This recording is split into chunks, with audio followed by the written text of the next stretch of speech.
Yang kita tidak setuju adalah investasi yang rakus terhadap profitnya sendiri, tidak memperhatikan buruhnya itu.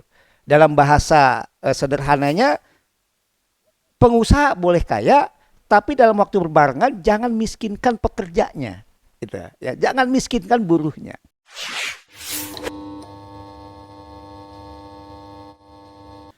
Kamu harus bersyukur, saya bilang, baru jadi caleg aja udah harus bersyukur. Oh, maksudnya gimana, Pak Riden? Karena baru jadi caleg aja kamu sudah dianggap banyak duitnya. Kita aminkan saja. Amin saja, saya bilang aminkan.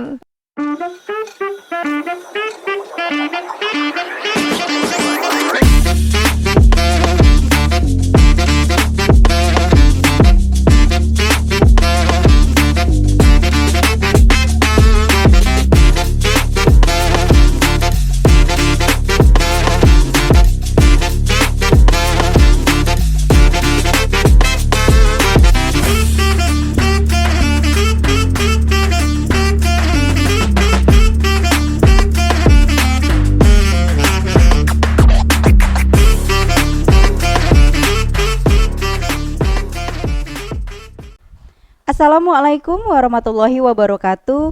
Hai Sobat Garis SPN Podcast, kembali lagi dengan saya Intan Indria Dewi dalam Garda Informasi SPN Banten Podcast. Hari ini di akhir Januari, tentunya 14 hari ke depan kita akan menentukan pilihan kita. Dan apakah Sobat Garis sudah mengenal terkait dengan para caleg RI yang ada dan dari partai mana yang bisa mewakili kawan-kawan dan juga pemirsa untuk menjadi representatif perwakilan rakyat di RI. Untuk itu, ke depan kita akan bersama narasumber kita, tentunya tetap di Garis SPN Banten Podcast. Stay tune.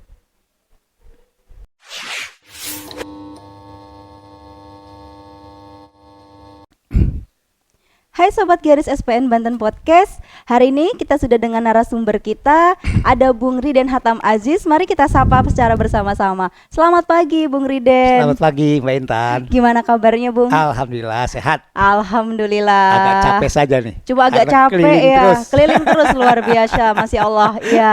Terima kasih Bung Riden sudah berkenan untuk hadir di acara podcast Sama-sama. kami. Iya, walaupun saya tahu pasti yang namanya seorang pimpinan gitu kan ya, baik di serikat pekerja atau serikat buruh, tetapi juga sebagai caleg pasti tentunya sangat luar biasa sibuk.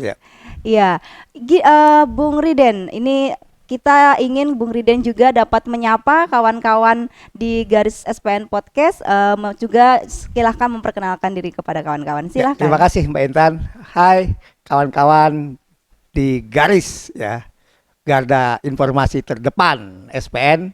Selamat siang. Hidup buruh. Hidup buruh.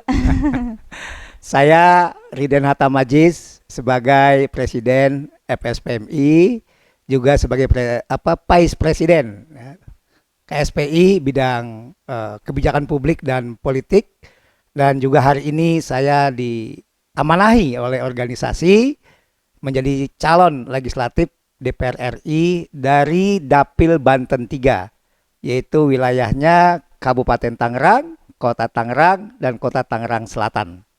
Demikian Mbak Intan. Iya, wah luar biasa. Ternyata beliau sangat luar biasa ya kawan-kawan. Ada sebagai Presiden FSPMI, juga sebagai Vice Presidennya Konfederasi Serikat Pekerja Indonesia. Dan tadi Bung Riden, kalau berbicara terkait dengan pemilihan umum nanti di tanggal 14 Februari. Nah, tapi kalau saya melihat warna-warnanya sudah orange nih, berarti dari Partai Buruh tentunya ya. Nah, kenapa memilih Partai Buruh Bung Riden? Ya, teman-teman khususnya anggota SPN dan juga tentu seluruh buruh Indonesia, di kesempatan yang baik ini saya berbincang dengan Mbak Intan ya. Saya ingin mengabarkan kepada seluruh buruh di Indonesia, seluruh buruh pekerja di Indonesia, bahwa alhamdulillah ya, dengan kebersamaan kita, dengan kesolidan kita seluruh unsur pimpinan baik dari tingkat nasional, tingkat daerah, provinsi, kabupaten, kota, alhamdulillah saya ulang-ulang ya mengucapkan rasa syukur saya. Kenapa? Karena 12 Desember 2022 KPU RI menyatakan ya telah lahir alat perjuangan buruh secara konstitusional, yaitu Partai Buruh. Dinyatakan sebagai peserta pemilu 2024, Mbak Intan. Dan alhamdulillahnya juga Partai Buruh ketika Presiden Partai Buruh bersama Sekjen mengambil nomor urut ya di KPU RI itu tepat mendapatkan nomor urut 6, Mbak Intan. Jadi Partai Buruh, partainya kaum buruh dengan nomor urut 6. Kemudian tadi Mbak Intan menyinggung warnanya sudah orange-orange. Iya. Tentu teman-teman juga bertanya, kenapa Partai Buruh memilih warna orange? Nah, kami ya para pengurus Esko di nasional tentu juga tidak sembarangan, Mbak Intan. Nggak asal ya kenapa orange. Nah, kami melihat dari penelitian ya, bahkan penelitian di internasional kecenderungan warna. Jadi rupanya manusia juga itu ada kecenderungan ya terhadap warna-warna itu. Nah, setelah kita melihat ada beberapa penelitian yang kita lihat, kita perhatikan kecenderungan warna yang disenangi, yang digandrungi ya tahun 2024 itu adalah warna orange. Jadi itulah dasarnya ya kenapa Partai Buruh memilih warna orange. Jadi ada penelitiannya. Jadi gitu Mbak Intan. Orange, apalagi bagi perempuan-perempuan kan pasti senang dengan warna orange. Cerah ke muka. Cerah, ya. Nah, faktanya apa? Ya itu tadi kita lihat beberapa wira swasta pun menggunakan warna orange. Warna gitu. orange. Baik. Ya. Ya, berarti memang sudah ada penelitiannya dan memang ya, akhirnya warna orange yang diambil. Nah, tadi kalau berbicara bahwa ini adalah rumahnya para buruh gitu kan. Rumahnya buruh untuk menjadi kendaraan politik. Nah, tadi kalau saya melihat tentu saja ada yang namanya prinsip-prinsip atau ideologi ya dari Partai Buruh sendiri terkait dengan kawan-kawan buruh itu seperti apa, Bung Riden? Ya, kawan-kawan di garis ya informasi terdepan khususnya SPN dan seluruh buruh Indonesia, saya ingin menjelaskan dulu apa yang disampaikan oleh Mbak Intan. Pertama adalah kapasitas kita sebagai serikat pekerja, serikat buruh ya, dalam konteks konstitusional negara kita, dalam posisi politiknya itu kita hanya mempengaruhi ya.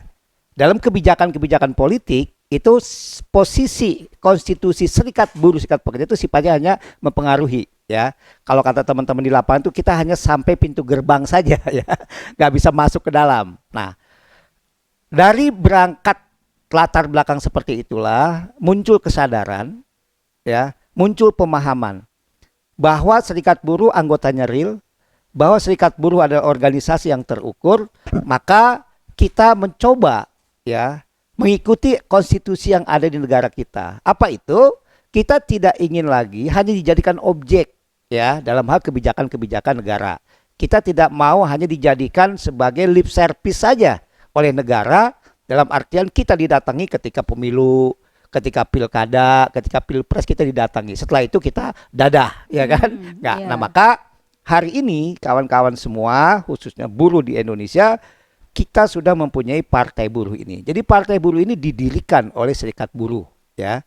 Nah, kemudian tadi Mbak Intan menanyakan apa prinsip-prinsip dasar daripada Partai Buruh. Partai Buruh menyatakan diri adalah partai kelas, ya. Partai Buruh adalah partai kelasnya kelas pekerja. Artinya kita akan fokus. Jadi Partai Buruh ini fokus ngurusin buruh-buruh saja. Nah, di sini pun Mbak Intan saya perlu juga menjelaskan. Mindset orang Indonesia kalau bilang buruh itu adalah pabrik. Betul. Misalkan kalau di Serang ini Nikomas, ya kan? Kalau di Tangerang itu ada Panca, Panarup, ya dan sebagainya. Nah, padahal yang dimaksud buruh itu tidak hanya karyawan pabrik. Betul. Pekerja di sawah juga itu buruh, yang di pasar-pasar juga buruh. Bahkan yang di kantor-kantor pemerintah juga kan hari ini banyak yang honorer, ya, banyak yang kontrak itu juga buruh. Nah, maka sesungguhnya buruh ini marketnya besar. ya. Cakupannya luas. Cukup ya. banyak, Ya. cakupannya luas sekali. Nah, jadi Partai Buruh ini adalah ideologinya atau kita fokus mengurusi buruh saja. Buruh tani, buruh nelayan, buruh pabrik, tukang-tukang ojek, pedagang kecil, UMKM. Ya, untuk yang selama ini faktanya tidak diperhatikan oleh negara ketika mengambil kebijakan. Wow. Nah, maka Partai Buruh di situ posisinya. Itu Mbak Intan. Wow, luar biasa sekali. Memang jarang ya partai yang memang melihat bahwa buruh itu harus menjadi bagian daripada kebijakan, karena biasanya kalau berbicara partai politik itu ya cenderung ya sudah kepentingan sebagian saja gitu kan, golongan saja. Nah, ini saya sangat luar biasa, sangat apresiasi dengan partai buruh. Nah, kalau Bung Riden sendiri termotivasi menjadi caleg ini apa? Ini akhirnya memberanikan diri dan juga termotivasi untuk menjadi caleg RI loh ini. Wah, luar biasa sekali. Yang modalnya harus gede ya. Iya. Ya Mbak Intan, ya saya aktif menjadi pemimpin buruh yaitu dari tahun 1987 ya. Ya, jadi Saya belum lahir itu, Pak. 97 sorry ya. Oh, 97. Dari 97 ya. Oh, Saya baik. aktif dari 97 ya udah jadi pimpinan unit kerja di tingkat perusahaan. Oh, baik. Ya, kemudian 99 saya sudah mulai naik di tingkat kota ya, kabupaten. Jadi artinya saya sudah hampir 25 tahun lebih aktif ya di berkecimpung ya di soal perburuhan. Nah, akhir-akhir ini ya terutama 10 tahun lah ya, 10 tahun terakhir ini jujur saya galau ya. Jujur saya miris sebagai pemimpin buruh karena peristiwa reformasi tahun 98 yang ingin mengembalikan hak demokrasi rakyat, yang ingin mengembalikan tentang hak-hak rakyat itu muncul ya, artinya terlaksana pada saat 98, tapi dalam perjalanannya justru tidak mendekati ya dengan apa yang dimaksud cita-cita yang 98 itu reformasi. Bahkan saya mengatakan dalam kesempatan itu malah menjauh. Nah, maka kita sebagai buruh dalam hal ini tidak bisa menjadi penonton terus. Maka kita sadar bahwa kehidupan kita semua ditentukan oleh politik ya. Maka pada akhirnya saya selama ini yang sudah aktif memimpin buruh tentu ingin ya memperkuat kembali kapasitas kita. Ya, kita ingin tentu untuk bagaimana terhadap hak-hak ya, hak-hak para buruh, para pekerja, baik itu buruh petani, buruh nelayan, buruh pabrik dan semuanya ya, itu bisa terlindungi dalam hal kebijakan negara. Nah, saya rasa kita semua sekarang udah tahu adanya Undang-Undang Nomor 6 Tahun 2003 tentang Omnibus Law itu yang sangat menyakitkan bagi kita kaum buruh. Nah, itulah motivasi saya ya, memang sejatinya saya sudah mendarah daging ya dengan buruh ini ya. Akhirnya tidak bisa lagi dilepaskan lah gitu. Itulah motivasi saya. Baik, terima kasih Bung Riden. Ya, Sobat Garis SPN Banten Podcast, tentunya kita masih ingin mendengar banyak dari Bung Riden. Untuk itu tetap di Garda Informasi SPN Banten Podcast. Stay tune.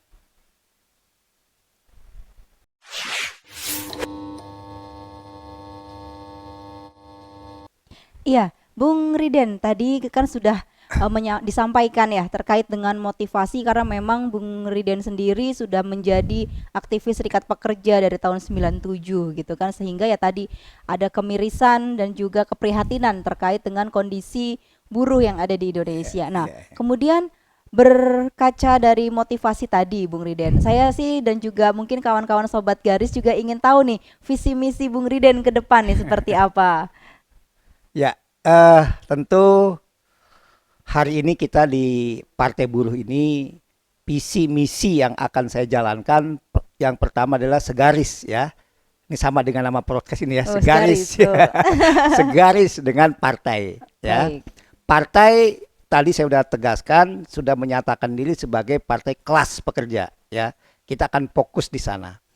Nah, tentu visi kita adalah bagaimana buruh-buruh yang ada di Indonesia ini hak-haknya itu betul-betul dicapai. Ya. Hak-haknya itu dilindungi. Kalau Presiden Partai Buruh selalu mengatakan ya, kita setuju investasi. Sangat setuju investasi karena investasi itulah yang membuka lapangan pekerjaan. Investasi itulah membuka peluang-peluang kerja. Yang kita tidak setuju adalah investasi yang rakus terhadap profitnya sendiri. Tidak memperhatikan buruhnya itu. Dalam bahasa sederhananya, pengusaha boleh kaya, tapi dalam waktu berbarengan jangan miskinkan pekerjanya. Gitu. Ya, jangan miskinkan buruhnya. Oke lah, investasi pemilik modalnya, ya. Tapi kan kalau nggak digerakkan oleh buruh-buruhnya kan investasi juga kan dia nggak profit kan gitu. Nah itulah keseimbangannya. Ya, jadi visi utama kami adalah di sana, ya, untuk bagaimana mewujudkan hak-hak buruh ini, ya, supaya betul-betul terlindungi. Nah, kebetulan mungkin Mbak Intan juga saya rasa teman-teman SPN ya udah banyak tahu saya kapasitas saya sebagai presiden SPMI dan juga di KSPI sering juga kita ada pertemuan-pertemuan internasional ya. Saya selalu mencontohkan, mengilustrasikan misalkan Australia lah ya, jangan yang dekat dengan kita. Australia itu ya kalau bicara dengan sumber daya alamnya yang saya sering kutip itu hanya dua dia. Apa itu? Biri-biri ya kan, atau domba dengan sapi ya. Dia nggak punya minyak, dia nggak punya sumber daya alam lainnya, tapi dia bisa maju ya, bisa sejahtera rakyatnya. Nah, apa yang mau saya katakan bahwa keseimbangan itu negaranya itu menjaga betul. Jadi antara si buruhnya dengan si manajemennya itu kesenjangannya itu nggak jauh Mbak Intan. Nah sehingga buruh-buruhnya pun semangat, maka terjadilah negara maju Australia hari ini. Kan parameter daripada disebut negara maju itu adalah pendapatan masyarakatnya itu tinggi. Nah itu, jadi disitulah visi daripada Partai Buruh. Nah bagaimana implementasinya? Konstitusi kita mengatakan yang membuat undang-undang itu adalah DPR dengan pemerintah. Tapi dominasi undang-undang itu lebih banyak di DPR. Nah maka untuk mewujudkan visi tadi kita ya harus masuk ke area kekuasaan itu. Kekalahan kita selama ini ya adalah ketika negara sedang membuat undang-undang yang diwakili oleh DPR dan pemerintah, unsur buruh atau dari kita perwakilan buruh tidak ada yang duduk di DPR itu. Itulah yang selama ini kita sadar betul kelemahan kekalahan kita di situ. Bahkan saya selalu mengutip dari 580 anggota DPR RI hari ini, itu 500 orang lebih unsur atau berasal dari pengusaha. Maka jangan salahkan undang-undangnya. Karena kan sifat manusia ini kan cenderung untuk memikirkan dirinya sendiri. Karena mayoritas di sana pengusaha, otomatis ketika membuat undang-undang pun bagaimana dia punya mengamankan usaha-usahanya itu. Nah jadi itulah visi kami ya, tentu misi kita memang lebih fokus ya, lebih fokus kepada orang-orang kecil. Ya, lebih fokus kita kepada orang-orang kecil. Bahkan Presiden Partai Buruh selalu mengatakan silahkan soal hal-hal yang lain partai lain. Pokoknya Partai Buruh hanya satu, fokusnya Partai Buruh adalah kepada buruh. Contoh, setiap tahun pokoknya Partai Buruh akan bicara tentang UMK. Setiap tahun Partai Buruh akan bicara tentang bagaimana upah. Itu yang kita akan fokus. Kedua, misalkan kalau terjadi PHK, terjadi segala macam itu pasti Partai Buruh akan turun di situ. Wow. Itu ya posisi biasa. Partai Buruh. Wow, luar biasa sekali nih Bung. Karena memang setiap tahun itu buruh selalu dihadapkan dengan polemik kenaikan upah gitu ya. Dan setiap tahun juga kita selalu menjadi pihak yang kalah kalau kita melihat ya. Karena memang selalu baik gubernur ataupun kemudian wali kota dan bupati itu kan selalu bilang sesuai dengan undang-undang kan seperti itu. Bahkan ketika kita mintakan untuk hak diskresinya pun dia bilang kita terikat dengan sumpah dan janji gitu kan untuk taat terhadap perundang-undangan. Itu sangat luar biasa ya gitu kan. Nah makanya mungkin ini ya jawaban dari semua kegelisahan, semua doa bahwa agar buruh itu tidak hanya menjadi keset gitu kan, tetapi menjadi aset. Nah ini adalah mungkin dari Partai Buruh ya Bung Riden. Ini luar biasa sekali. Tentunya Sobat Garis ini sangat luar biasa, tetapi saya juga masih ingin berbincang-bincang dengan Bung Riden tetap di Garis SPN Banten Podcast.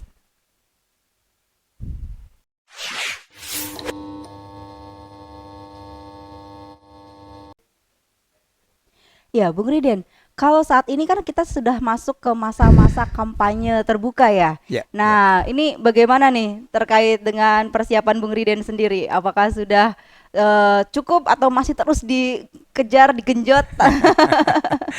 ya, Mbak Intan dan teman-teman SPN di garis informasi SPN ya. Eh, Setelah ya kita dinyatakan menjadi daftar calon tetap anggota legislatif, tentu kita sudah melakukan kegiatan. Lagi-lagi karena memang kita menyatakan diri sebagai kelas pekerja, maka prioritas ya Mbak Intan, prioritas untuk penyadaran ya untuk memilih kita adalah kaum buruh itu sendiri ya. Nah, kita ada program yang sangat dikenal dan ini sekaligus juga nggak bisa dilakukan oleh partai lain, yaitu namanya Sasapa, Salam ya. Satu Pabrik. Salam ya. Satu Ya, Pabrik. kita singkat Sasapa. Nah, bagaimana caranya? Kita menghormati pabrik tidak boleh diganggu tentang Ya. produksinya, ya, kegiatannya. Maka acara Sasapa ini kita lakukan adalah pada saat pulang kerja. Jadi kita dari para caleg ya dengan tim pengurus partainya dan dengan pengurus PSP ya dan PUK pada saat mereka pulang kerja itu kita tunggu di depan gerbang ya, kita di gerbang. Modal kita adalah leaflet ya, leaflet, kemudian ada flyer ya. Itu kita kasihkan kepada mereka. Kita kabarkan ada kabar baik pada kaum buruh ya, bahwa hari ini sudah punya alat perjuangan secara konstitusi, ini partai. Nah, itu yang kita lakukan. Yang kedua ada SA1 namanya, Salam Satu Pintu. Salam Satu Pintu. Nah, ini kalau dalam bahasa agama kita silaturahim lah ya.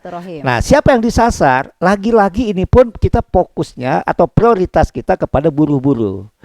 Nah, saya mau kasih contoh data ya di Kabupaten Tangerang, dapil saya.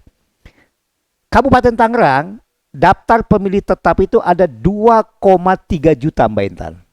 Dari 2,3 juta, 1,1 juta itu karyawan pabrik. Sekali lagi ya, karyawan pabrik. Yang pasti itu notabene adalah anggota serikat, mayoritas. Memang ada yang belum berserikat. Nah, dari 1,1 juta tadi karyawan pabrik, tinggalnya alamat rumahnya 80%. Ya, kira-kira kurang lebih ya, itu tinggal di perumahan-perumahan Bentan. Perumahan-perumahan di tipe 21 tentunya. Yang RSSS itu, rumah sederhana selondor susah sempit sekali. Ya, yang 30 tahun baru lunas. Nah, itu ya. Nah, itu kita datengin, kita silaturahim. Bagaimana caranya pintu masuknya Mbak Intan? Nah, kita data. Oh, ini ada anggota SPN di perumahan ini. Oh, ada anggota SPSI di perumahan ini, ada anggota SPMI di perumahan ini. Nah, melalui anggota itulah sebagai pintu masuknya kita bersilaturahim. Itulah program atau itulah kegiatan strategi yang dilakukan oleh Partai Buruh. Dan saya sebagai caleg sudah melakukan itu Mbak Intan ya. Nah, tapi itu juga belum cukup ya. Tentu bagaimana kita menyadarkan semuanya atau melakukan menyebar kebaikan ini.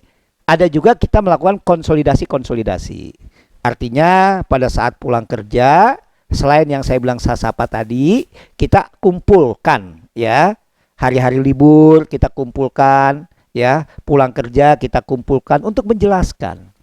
Nah, Mbak Intan, ini mungkin juga saya dalam kesempatan ini ingin juga menyampaikan. Saya selalu mengatakan tantangan kita hari ini adalah memang mindset masyarakat itu sendiri. Ya, cara pikir masyarakat itu sendiri. Nah, saya kalau lagi konsolidasi atau kumpul dengan para caleg selalu ya, walaupun mungkin bercanda supaya nggak tegang lah kira-kira begitu ya. Saya bilang begini, hei para caleg Partai Buruh, kamu harus bersyukur, saya bilang, baru jadi caleg aja udah harus bersyukur. Oh, maksudnya gimana Pak Riden? Karena baru jadi caleg aja kamu sudah dianggap banyak duitnya. Kita aminkan saja. Amin saja, saya bilang aminkan. Ya, amin gitu. Itulah tantangan kita hari ini Mbak Intan. Mohon maaf ya, Jangankan masyarakat umum, ada sebagian anggota kita juga masih seperti itu. Kenapa begitu Bung Riden? Iya, karena memang 20 tahun atau 4 kali lah ya. 4 kali kita pileg Pileg. di era pasca reformasi karena memang didoktrin seperti itu. Iya. Ya pendekatan itu pendekatan uang. Nah, inilah tantangan kita hari ini. Maka Partai Buruh menyatakan diri sebagai kelas pekerja, kita fokus mayoritas kepada anggota-anggota kita. Ya. Ya, kita tidak gentar, kita tidak. Tapi alhamdulillah hari ini buruh-buruh sudah sadar. Kita sudah membuat survei internal Partai Buruh, insya Allah pada posisi sesuai harapan kita. Nah, jadi saya ingin mengatakan bahwa saya sebagai caleg selama ini sudah bismillah ya, sudah melakukan kegiatan-kegiatan untuk menjelaskan kepada masyarakat, untuk mengajak kepada masyarakat, inilah partai-partai alternatif ya. Inilah partai yang memang ketika kejenuhan-kejenuhan masyarakat untuk mencari sesuatu yang yang betul-betul partai yang aspiratif, partai yang dari bawah, ya Partai Buruh. Saya juga tadi sekilas sudah menyampaikan tentang kronologis Partai Buruh ini. Saya ingin juga menegaskan lagi Mbak Intan, ingin menyampaikan ke kawan-kawan dari garis ya, bahwa satu-satunya partai di Indonesia yang dibuat oleh organisasi. Ingat ya, bahwa Partai Buruh ini dibentuk bukan pribadi-pribadi, tapi organisasi.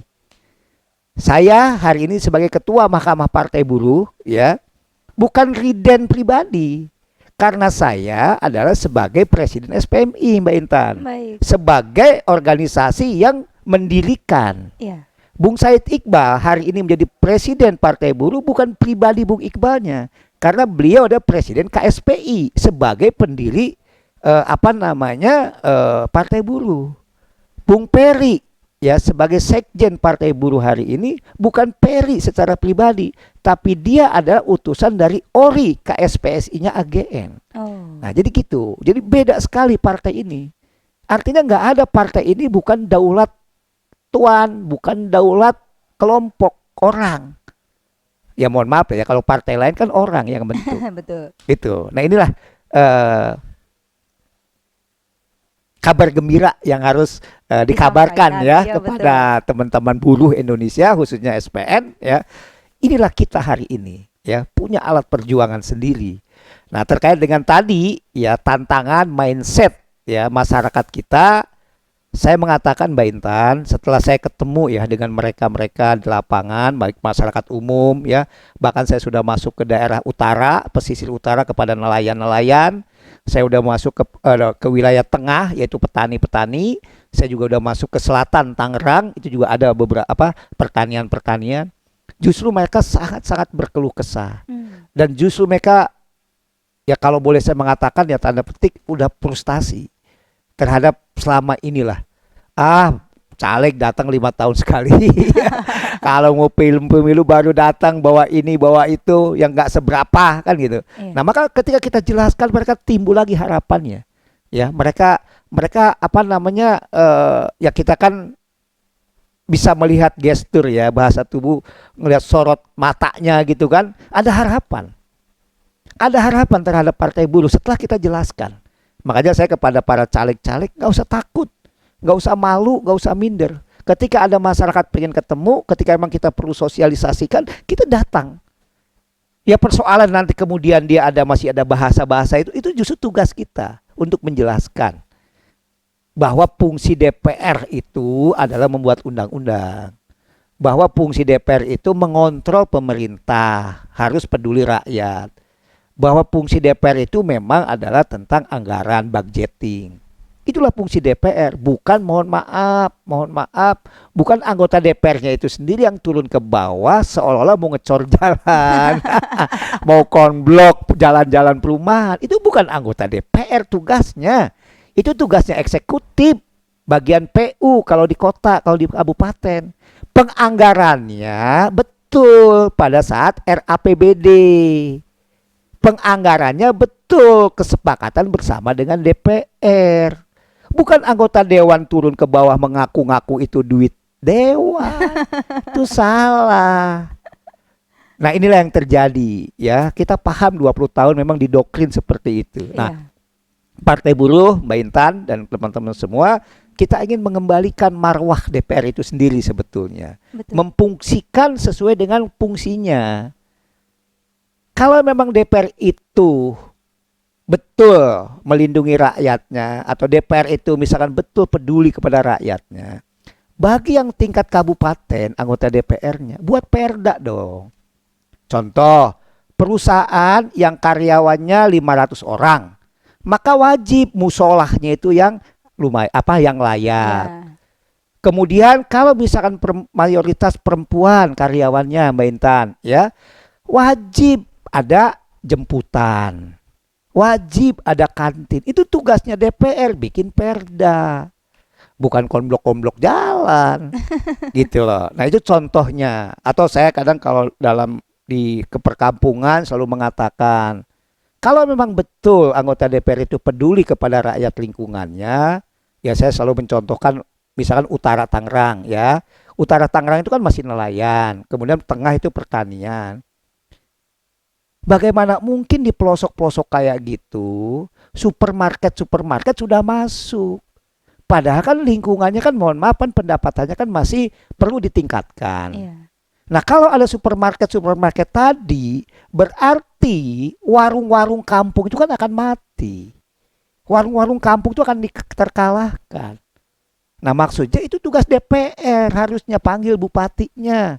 Bupati, saya tidak setuju nih ada supermarket di kampung-kampung ini, karena berakibat warung-warung kecil itu jadi mati. Pendapatan mereka akan berkurang. Gitu loh. Nah, tapi kalau di daerah-daerah sudah agak perkotaan ya, ada ini ya itu wajib, silahkan. Jadi harus ada rasionya. Jangan semua ke pelosok-pelosok udah supermarket udah masuk. Nah, ini masalah-masalah Partai Buruh ingin ya meletakkan fungsi dan perannya itu sesuai dengan fungsinya. Gitu loh. Nah, soal pembangunan, anggota DPR mah nggak usah turun ke bawah. Cukup tinggal panggil. Ya kalau untuk kontrol silahkan. Tapi jangan ngaku-ngaku itu duit anggota dewan. Ini bukan komplain ya, ini bukan komplain. Realitas di lapangan seperti itu. Nah, artinya bahwa kita ya Partai Buruh, Mbak Intan, ingin mengajak kepada masyarakat. Pemahaman saya, kebetulan saya sering juga diskusi dengan kawan-kawan internasional sebagai pimpinan buruh. Demokrasi yang benar itu adalah demokrasi gagasan. Betul. Demokrasi yang benar itu adalah demokrasi program kerja. Apa gagasannya apa, program kerjanya apa, itu yang benar. Bukan tentengannya ya. Nah, jadi Mbak Intan, itulah ya saya sebagai caleg di Partai Buruh ya, berharap kepada kita semua ya, mari kita rubah ya. Kita rubah, bahkan saya kalau dengan anggota, dengan teman-teman buruh ya, harus lawan itu, harus lawan. Jangan hanya 100-200 ribu rupiah atau hanya dengan beberapa bentuk barang-barang sembako ya, tapi kita 5 tahun ke depan kita nggak dapat apa-apa. Saya rasa itu. Baik, terima kasih Bung Riden. Ya, Sobat Garis, tadi jika berbicara demokrasi adalah berbicara gagasan, maka kita juga akan menantikan gagasan-gagasan berikutnya, dan tetap di Garis SPN Banten Podcast.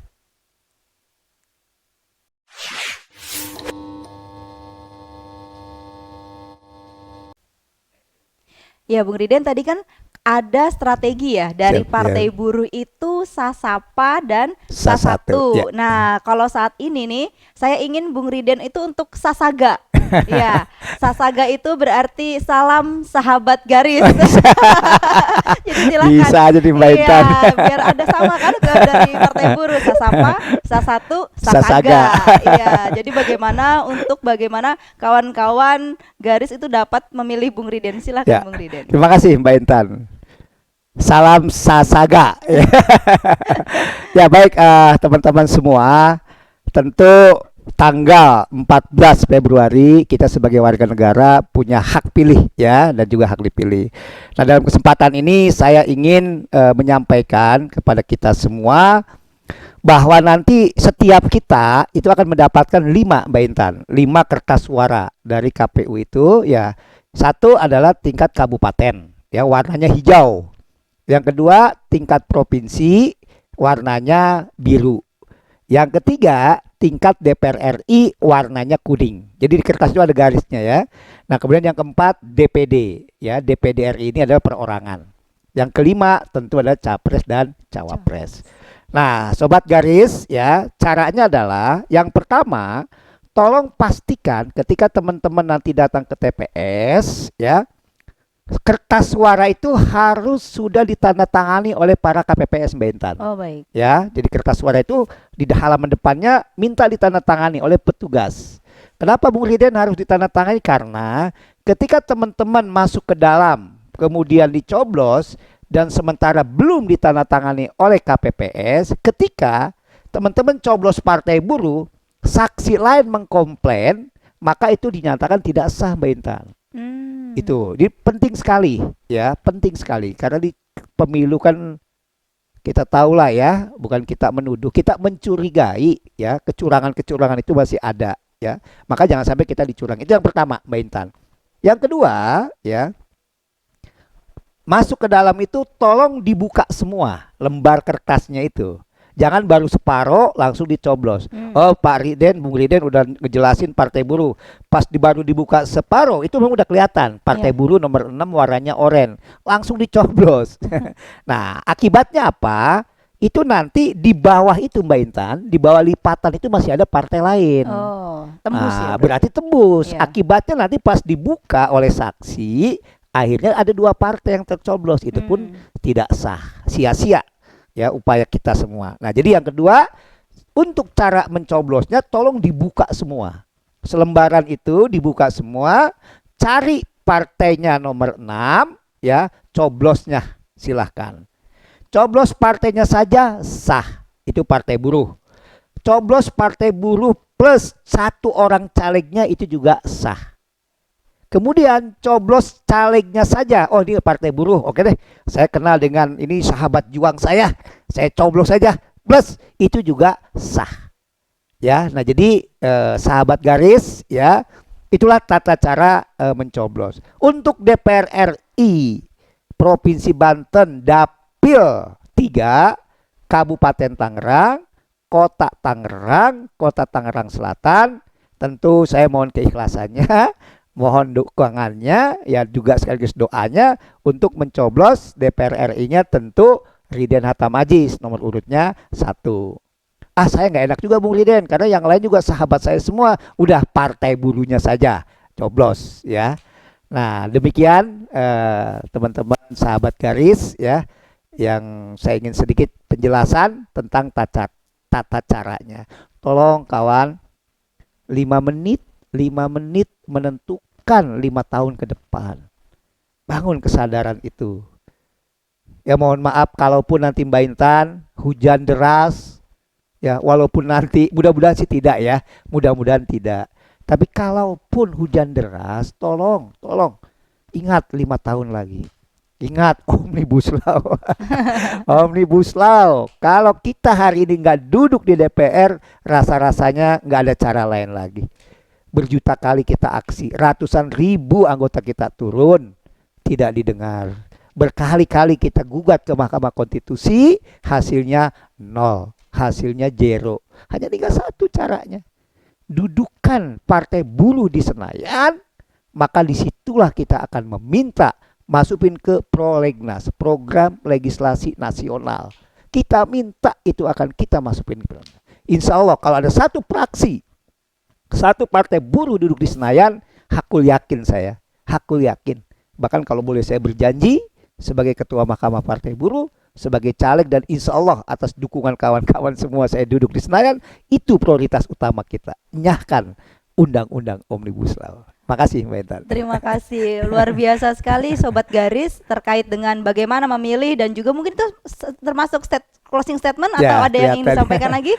Ya, boleh mungkin untuk terakhir dalam Ya. kesempatan ini sahabat garis, Banten dikenal dengan kota industri. Banten dikenal dengan 1001 pabrik menangkan Partai Buruh. Buruh coblos Partai Buruh. Demikian, terima kasih. Wow, luar biasa sekali Bung Riden. Iya Sobat Garis, tentunya tadi 5 menit menentukan 5 tahun, maka buruh mari coblos Partai Buruh. Mungkin itu tersekian dari saya dan juga kawan-kawan, kita akan jumpa pada podcast-podcast selanjutnya. Wabillahi taufiq wal hidayah. Wassalamualaikum warahmatullahi wabarakatuh. Waalaikumsalam warahmatullahi wabarakatuh.